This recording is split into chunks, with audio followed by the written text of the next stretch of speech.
The City of Onalaska kicked off an intensive 3-day planning session for the Great River Landing project last night.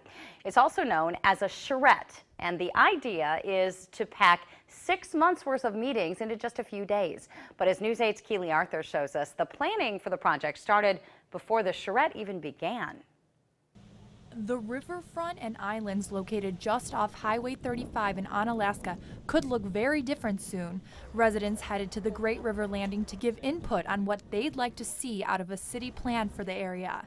Well, how about a bike trail bridge? Mike Hero has lived in Onalaska for 25 years and says it's time the land is used to its full potential. We have the bike trail, but there's not a lot of great ways to access the water unless you want to jump the tracks and north of here. So I think it'd be great to have a park with access to the water.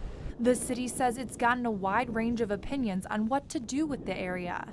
There's a lot of people that are based upon different ideas, whether it's silent sports or it's more recreational opportunities or camping, but I think everyone's excited to have something done. It's just on what level.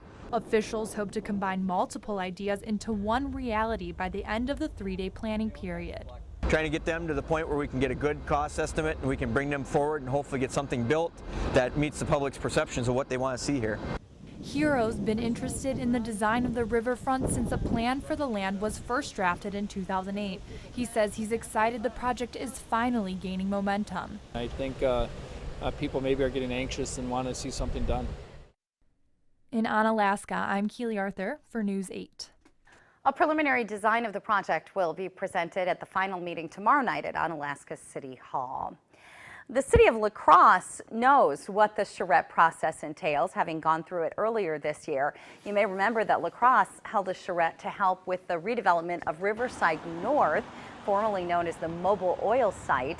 City planners say it was a great way to get the public involved in the future of the city. It also helped speed up the project, but there is still a lot of work to be done.